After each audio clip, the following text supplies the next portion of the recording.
Hello everyone, I am नवीन कुमार और यहाँ पर एक कंपनी है रेवल केयर इंडिया प्राइवेट लिमिटेड। इसका जो है आईपीओ आने वाला है 1 दिसंबर से 3 दिसंबर के बीच में। और यहाँ पर 130 का इन्होंने अपर बैंड प्राइसिंग के अंदर में सेट किया है और लगभग यहाँ पर जो इन्होंने वैल्यू लगाई है खुद की वो लगभग 90 करोड़ रुपए के आसपास में। दैट मीन्स की एसएमई कैटेगरी की कंपनी है, छोटी कंपनी है। और अगर इसका हम लोग चेक करते हैं कब की ये खुली हुई है तो 2018 में ही ये कंपनी खुली है। और इनके अगर हम लोग रेवेन्यूज़ को चेक करेंगे, जो कि हम स्क्रीनशॉट्स के थ्रू अभी चेक करेंगे, तो वहाँ पर देखने को मिल रहा है कि इनका जो रेवेन्यूज़ का कैचअप है वो 2023 में ही चालू हुआ है। 23-24 के अंदर में ही इन्होंने रेवेन्यूज़ दिखाना चालू किया और नेट प्रॉफिट्स भी दिखाना चालू किया। दैट मीन्स कि पुरानी नहीं, इनका पुराना ट्रैक रिकॉर्ड बड़ा नहीं देखने को मिल रहा है। अब कंपनी करती क्या है, सबसे पहला सवाल। कंपनी जो हेयर केयर के, स्किन केयर के जो प्रोडक्ट्स हैं वो बनाने का काम करती है, बट इनके पास में एक काफ़ी अच्छी चीज़ है, वो है कि ये कस्टमाइज्ड प्रोडक्ट्स बनाते हैं। राइट, कस्टमाइज्ड प्रोडक्ट बनाने के बड़े फ़ायदे हैं।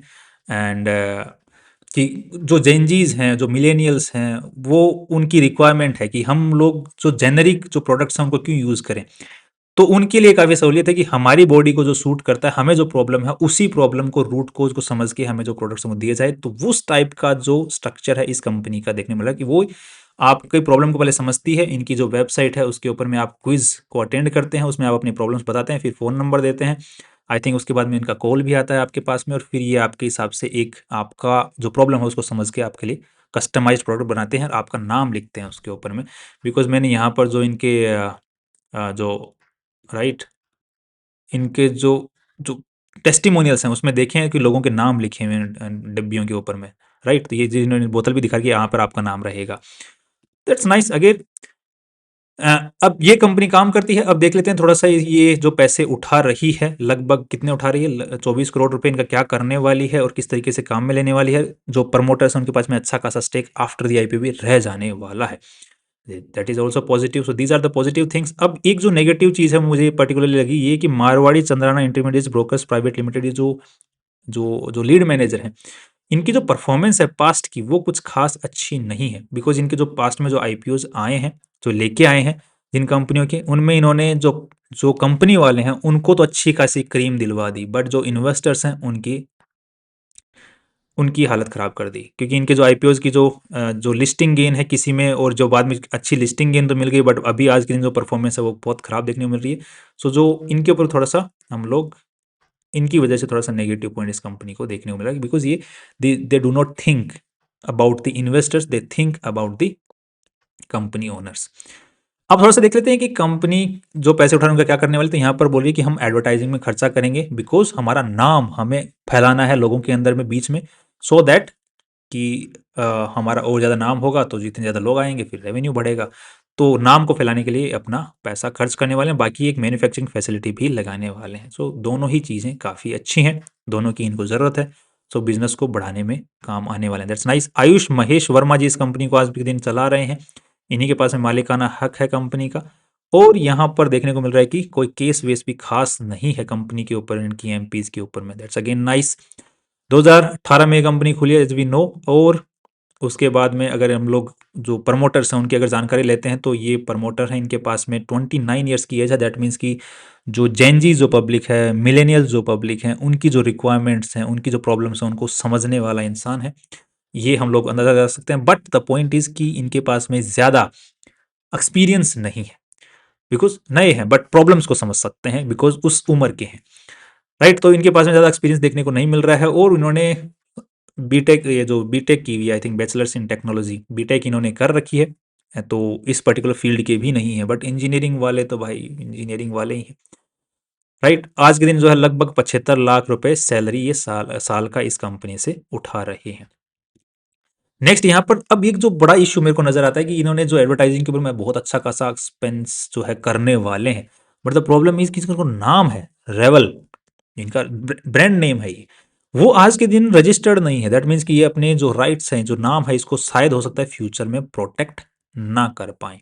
तो ये बहुत बड़ी इशू है कि अब ये खर्चा कर रहे हैं, क्यों कर रहे हैं मुझे वो समझ में नहीं आ रहा। बिकॉज अल्टीमेटली आपके पास में आपका जो नाम है उसका रजिस्ट्रेशन ही नहीं है। तो आई थिंक हो सकता है कि इनको ये अपना नाम चेंज करें आने वाले टाइम के अंदर में। बाकी उससे पहले तो बिकॉज इस टाइप की इंडस्ट्री में नाम ही सबसे ज़रूरी है, उसी से आप लोग आपको एसोसिएट करते हैं कि भाई ये पर्टिकुलर प्रॉब्लम है तो मैं उस ब्रांड के पास में जाता हूँ, उसका प्रोडक्ट है वो इसी से रिलेटेड कस्टमाइज प्रोडक्ट बनाती है, वही प्रोटेक्टेड नहीं है तो फिर दिक्कत है। राइट, अब इनके जो प्रॉपर्टीज ये यूज करते हैं आज के दिन वो लीज पर ही हैं, ओन्ड नहीं है, nothing is owned by the company. 20 employees आज के दिन इस कंपनी में काम कर रहे हैं, और ये इनकी जो वेबसाइट है जहाँ पर आप लोग जब एक क्विज वगैरह अटेंड करेंगे और उसके बाद में आगे फॉरवर्ड करते जाएंगे इसको, तो इस टाइप का आपके पास में जो वेबसाइट का पेजेस वगैरह खुलेंगे, जहाँ पर आप अपना ऐड वैड कर सकते हैं प्रोडक्ट्स को, जो भी आपको रिक्वायरमेंट है उसके हिसाब से ये प्रॉब्लम्स को आइडेंटिफाई करके आपके लिए कस्टमाइज्ड बना के देते हैं कि हाँ ये प्रोडक्ट आप लगाओ। ये इनका कस्टमर को कैसे ये एक्वायर करते हैं उसके बारे में पूरा रोड मैप इन्होंने दे रखा है, दैट्स अगेन नाइस। अगेन यहाँ पर देखने को मिल रहा है एक चीज़ और, इनकी वेबसाइट के थ्रू ही इनका मैक्सिमम प्रोडक्ट बिकता है, और ई कॉमर्स वेबसाइट जैसे अमेजोन, फ्लिपकार्ट, इनके थ्रू जो होते हैं उनके 7% के आसपास में ही प्रोडक्ट आज के दिन बिक रहे हैं। Now that's a very big negative point over here. तो अब क्या प्रॉब्लम आ सक यहाँ पे आ रही है, इसको मैं लिंक भी करूंगा, इनके जो बैलेंस शीट है उसके साथ में भी लिंक करूंगा इस चीज़ को, रेवेन्यूज के साथ में भी लिंक करके देखेंगे इसको। वेबसाइट पे कुछ भी डेटा आप लिख सकते हो, वो आपकी ओन्ड है, वहाँ पे कोई थर्ड पार्टी आपको वेरीफाई नहीं कर रही है। बट जो ई कॉमर्स वेबसाइट्स हैं अमेजोन, फ्लिपकार्ट, वहाँ पर आप डेटा चेंज नहीं कर सकते, वहाँ पे आप रिव्यूज़ चेंज नहीं कर सकते। वेबसाइट पे तो आप लिख सकते हो कि 4.9% रेटिंग हमारे कस्टमर्स ने हमें दी है, मतलब स्टार्स की रेटिंग हमें कस्टमर्स ने दी है, और हमारे जो प्रोडक्ट्स हैं वो 10,000 बिक चुके हैं, या फिर हमारे 10,000 में से 8,000 लोगों ने कस्टमर्स ने हमें रिव्यू दिया। तो वेबसाइट पे तो आप जो मर्जी लिखो, ई कॉमर्स वेबसाइट्स पे आप नहीं लिख सकते। तो इनका जो रेवेन्यू है मेनली वेबसाइट से ही आ रहा है, ई कॉमर्स से नहीं आ रहा है, तो वो एक अगेन इनकी जो लेजिटिमेसी है उस पर थोड़ा सा अगेन भरोसा करना आसान नहीं है। दो हमने अमेजोन के ऊपर में प्रोडक्ट्स को चेक करने की कोशिश किया यहाँ पर, तो काफ़ी रेटिंग जो जितनी भी है जो प्रोडक्ट्स की वो काफ़ी अच्छी है। राइट, 4.1, 4.1, 3.9, सो 4 के आसपास में है, तो काफ़ी अच्छी, बिकॉज बालों से रिलेटेड, स्कैल्प और इससे रिलेटेड जो रेटिंग्स होती हैं वो कंपनियों की लोगों को उसमें मतलब इफेक्टिव हो पाना बहुत मुश्किल काम है। आपके बाल झड़ रहे हैं, झड़ना रुक गए तभी लोग रेटिंग दे रहे हैं, वरना तो लोग अब तक गालियां दे दे के पागल कर देते। काफ़ी कंपनियां आई, काफ़ी कंपनियां गई इसके अंदर में, बट इनकी रेटिंग ठीक है अभी तक, बट काफ़ी पुरानी नहीं है, सो अभी तक भरोसा करना भी आसान नहीं है। और दो, यहाँ पर नंबर ऑफ कस्टमर जिन्होंने रिव्यू दिए हैं वो भी काफ़ी कम है अभी। राइट, तो वो भी भरोसा आना आसान नहीं है अभी के लिए। ये थोड़े से रिस्क हैं, एंड थोड़ा सा देख लेते हैं अब हम लोग। जो इनका जो प्रोडक्ट है वो इंडिया के हर पार्ट में बिकता है, और मेनली इनका जो हेयर केयर का ही प्रोडक्ट बिकता है, बिकॉज मैंने भी ये सिचुएशन से गुजरा हूँ, और काफ़ी जो मेरी उम्र के जो लोग हैं या फिर मेरी उम्र से पहले के भी लोग हैं, वैसे आजकल तो जो पॉल्यूशन है हर चीज़ में ही, उसकी वजह से उम्र तो देखी ही नहीं जा रही, 21 साल के भाई भी अपने बाल खो रहे हैं। राइट, तो जब बाल पहली बार जाना चालू करते हैं तो हम पगला जाते हैं, हर कोई पगलाता है, भाई मैं भी पगलाया था। तो हम उस वक्त तो गोबर भी लगाने को तैयार हो जाते हैं, और कईयों ने तो लगाए भी हैं, पता नहीं क्या क्या लगाया, फिल्में भी बनी हैं। इसी तरीके से जब पागल होता है तो इंसान कितने भी पैसे देने के लिए तैयार हो जाता है। दो, मैं अपना एक्सपीरियंस आपके साथ में शेयर कर सकता हूँ इसी, क्योंकि उस चीज़ का टॉपिक आ गया है। तो कोई भी चीज़ इफेक्टिव नहीं है। अगर आपके बाल जाना चालू हो गए तो फर्स्ट एक चीज़ का ध्यान रखो, आपके जो ऊपर खोपड़ी है उसके ऊपर में डेंड्रफ नहीं आना चाहिए। अगर डेंड्रफ आ रहा है तो उसका इलाज कराओ भाई, डेंड्रफ नहीं आना चाहिए। और डेंड्रफ ना आए उसका सिंपल सा इलाज बता देता हूँ। अब नहाने से पहले सरसों का तेल को गर्म करके जम्पी कर लो, और फिर नॉर्मल किसी भी शैम्पू से नहा लो, और बाद में कंडीशनिंग वगैरह कुछ भी लगाना नहीं है। उससे क्या होगा कि आपका जो डेंड्रफ है वो आना नहीं आएगा, कम आएगा। बस आपको अल्टीमेटली आपके डेंड्रफ का इलाज करना, और डेंड्रफ का ये बहुत अच्छा इलाज है। नींबू हो गया, सरसों के तेल को गर्म करके हो गया, तो उसको लगा के जम्पी करके फिर 10-15 मिनट बाद में नहा लो, तो उससे क्या कि डेंड्रफ नहीं आता। और हर 2 दिन में नहाओ, क्योंकि सर्दियों में यूजुअली डेंड्रफ ज़्यादा, तो बिकॉज हम हमारे जैसे आलसी लोग नहाते नहीं है। तो बस वो सबसे बड़ा रूट कोज है इस जो हेयर फॉल है उस चीज़ का। तो अगर आपने उसको मैनेज कर लिया तो आप मोस्टली मैनेज हो। उसके बाद में डाइट है ही, वो तो है ही है डाइट भी। बाकी अगर फिर भी आपका अगर जा रहा है ना, तो दोस्त फिर मत ऐसे प्रोडक्ट यूज़ करो, बिकॉज कुछ नहीं होने वाला। डेंड्रफ मैनेज्ड है आपका, डाइट आपकी ठीक है, फिर भी जा रहा है, तो भाई फिर आपको वो करवाना पड़ेगा, क्या बोलते हैं उसको, ग्राफ्टिंग। नए बाल लगवाने पड़ेंगे, वो आपके शरीर के कौन से अंग से आप लगवाओगे, डॉक्टर और आपके बीच की बात है। राइट, तो वो सबसे बड़ा अच्छा सॉल्यूशन है। बाकी ये भी वही कर रहे हैं कि जो आपकी जो प्रॉब्लम है उसको समझ के वो केमिकल्स मिला करके आपको दे रहे हैं, ताकि आपकी वो जो रूट कोज है वो सही हो सके। बाकी आप कोई भी शैम्पू और जो आपके मैंने सॉल्यूशन बताया उसको यूज़ कर सकते हैं, बिकॉज़ मैंने भी वही कर रखा है, करता हूँ, तो पिछले 7-8 साल से बचे हुए हैं। आगे भी हो सकता है, आपको हो सकता है गंजा भी देखने को मिल जाए, बिकॉज़ कब तक बचे रहेंगे बेचारे, कभी तो जाएँगे ही। नेक्स्ट अब चल लेते हैं थोड़ा-सा हम बैलेंस शीट को समझने के लिए, तो यहाँ पर भी एक रिस्क हमें नज़र आ रहा है। ये थोड़ा-सा ज्ञानी बाबा बीच में आ गए थे। नेक्स्ट यहाँ पे 16 करोड़ रुपए इस कंपनी के अंदर में लगा रखे हैं आज के दिन। पूरा मिला करके पैसा लगा हुआ है 16 करोड़ रुपए, जो कि अभी तक कंपनी ने कमा-कमा के भी इकट्ठा किया है। शुरू में खुद ने भी लगाया है, प्रमोटर्स ने, सब कुछ मिला करके। अब ये पैसा कहाँ पड़ा हुआ है मेनली, राइट? डेट तो इनके पास कुछ खास खास है नहीं, दैट मीन्स कि कंपनी का ही मेनली पैसा लगा हुआ है यहाँ पे। ये पैसा कहाँ लगा हुआ है, तो प्रॉपर्टी प्लांट एंड इक्विपमेंट्स, जो कि कंपनी ने किराए पे जो फैक्ट्री वगैरह ले रखी है उनके अंदर पैसा लगा हुआ है। बट एक जो बड़ा रिस्क मुझे नज़र आया वो पर्टिकुलरली ये नज़र आया कि एक तो इनकी इन्वेंट्री बढ़ती जा रही है, तो दैट्स ओके। अब ये बढ़ती जा रही है, ये मेरे रिस्क इसलिए नज़र आ रहा है बिकॉज़ इनका रेवेन्यू ग्रोथ कुछ खास नहीं आ रहा है। अगर रेवेन्यू ग्रोथ बहुत ही अच्छा होता है तो इन्वेंट्री बढ़ती जाए, समझ में भी आता है, बट रेवेन्यू ग्रोथ कुछ खास नहीं है। बट स्टिल दैट मीन्स कि इनके प्रोडक्ट पड़े रह रहे हैं। दूसरा जो प्रॉब्लम आ रही है कि इन्होंने बोला कि हम ई-कॉमर्स और वेबसाइट्स के थ्रू बेचते हैं, राइट? ये वेबसाइट और ई-कॉमर्स, दैट मीन्स कि डी2सी बेचते हैं। डी2सी मतलब रिटेल कस्टमर खरीदता पहले है, पेमेंट पहले करता है, खरीदता बाद में है। पहले तो पहले ही होता है। अब ये बोल रहे हैं हमारा पैसा अटक गया बिकॉज़ हमने तो मार्केट में माल बेच दिया बट हमारा पैसा नहीं आया, तो ये किसको बेच रहे हैं भाई? क्योंकि अगर आपका डी2सी ब्रांड है तो कस्टमर ही डायरेक्ट टू कस्टमर डी2सी होता है।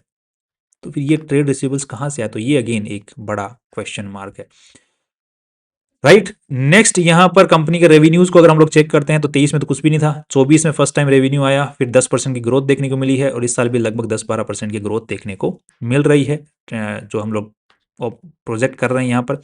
नेट प्रॉफिट कंपनी निकाल पा रही है 5 करोड़, सवा 5 करोड़, और लगभग इस साल 5.5 से 6 करोड़ के आसपास में नेट प्रॉफिट निकाल लेगी। That's again okay. Cash flow निकाल ले पा रही है, मतलब कंपनी बोले हम प्रॉफिट भी कमा रहे हैं, माल भी बेच रहे हैं, कैश हाथ में आ रहा है, क्योंकि आपका ट्रेड रिसीवेबल तो बढ़ता जा रहा है। ट्रेड रिसीवेबल बढ़ रहा है, इसका मतलब कैश तो हाथ में नहीं आ रहा है। तो यहाँ पर कैश फ्लो को बता रहा है कि पिछले 2025 में तो कैश हाथ में आया नहीं भाई। 2025 मार्च तक का जो रिजल्ट था, 2024-25 का जो फाइनेंशियल ईयर था, उसमें उसमें तो कैश हाथ में नहीं आया। 2025 के बाद में जो अभी आधा साल निकल गया 2025-26 का, उसमें भी कैश हाथ में नहीं आया है। 2024 में जरूर हमने जो माल बेचा उसका कैश हाथ में आया था, बट अभी जो है नहीं आ रहा, बिकॉज हम लोग एक्सपेंड पे ध्यान दे रहे हैं, एक्सपेंशन पे ध्यान दे रहे हैं। ये पैसा अटक कहाँ रहा है ट्रेड रिसीवेबल, और ये मेरे को अभी भी क्वेश्चन मार्क है, राइट? सो अब फाइनल व्यू इस कंपनी के बारे में जो बन रहा है वो लिस्टिंग गेन का तो थोड़ा बहुत बन रहा है, just because of one thing कि जिस प्रॉब्लम रूट कोज को ये लेके आ रहे हैं, जो सॉल्यूशन लेके आए हैं जो उस प्रॉब्लम का, और उसकी जो थोड़ी बहुत भी रेटिंग जो अमेजोन पे वगैरह देखने को मिल रही है वो ठीक देखने को मिल रही है, तो उस वजह से इनका जो जीएमपी है आज के दिन मुझे लग रहा है 12%, 13% जो ग्रोथ इंक्रीजिंग ऑर्डर में देखने को मिल रहा है, तो उससे हो सकता है लिस्टिंग गेन अच्छा मिल जाए। और मैंने भी थोड़े दिन पहले एक सांडे का तेल बेचने वाली कंपनी थी, उसका रिव्यू किया था। मुझे लग रहा था कि क्या तो नाम था उसका, पंजाब की कोई कंपनी का जस्ट नाम था उसका, कृपाल, आई डोंट रिमेम्बर एग्जैक्टली। मैंने कहा था कि यार ये ठीक है, लगा सकते हो आप इसमें पैसा, but at your own risk, because ये कब, बिकॉज रिव्यूज अच्छे नहीं होते इस टाइप की कंपनीज के। बट ये है कि लोगों की घबरा जाते हैं जब उनके साथ में इस टाइप की जो समस्या आती है, तो वो प्रोडक्ट कहीं से भी उस समस्या को सॉल्व करने की कोशिश करते हैं, तो इनका जो ग्रोथ है रेवेन्यू में आ सकता है, बट रिव्यूज अच्छे नहीं होंगे लोगों के, बिकॉज आप उस चीज़ों को नहीं सॉल्व कर सकते जो डाइट से रिलेटेड है, आप ऊपर से तेल लगा करके। बट वो कंपनी डबल हो गई, 3 गुना हो गई। तो इससे भी ये है कि जो रिस्क हैं रेवेन्यू का कंपनी के साथ में, वो तो हैं जो हमने अभी तक डिस्कस किए, जैसे नाम को प्रोटेक्ट नहीं कर पाना बहुत बड़ा रिस्क है, तो वो रिस्क हैं, उनको देखते हुए तो मुझे लग रहा है कि ये कंपनी उन रिस्क को देखते हुए कि इसमें लॉन्ग टर्म का व्यू नहीं बना सकते, बट शॉर्ट टर्म का लिस्टिंग गेन का व्यू जरूर बना सकते हैं, और शॉर्ट टर्म का एंड लिस्टिंग गेन का, बिकॉज एक बार को लिस्ट होते ही थोड़ा ग्रोथ ले फिर जो हो सकता है कि अगर ये ग्रोथ नहीं ला पाई कंपनी अपने रेवेन्यूज में और नेट प्रॉफिट्स को, कैश फ्लो को नहीं सुधार पाई, तो हो सकता है वापस नीचे आ जाए। So long term view is not good, but short term and listing gain is slightly there, okay, based on the company I am talking about. बाकी आप उसको सर्च कर सकते हैं, बाकी अगर आप चाहें तो मैं उसका कमेंट में भी नाम डाल सकता हूँ, राइट? That's all. एंड अभी देख लेते हैं, किसी भाई ने हमें कमेंट किया हुआ है।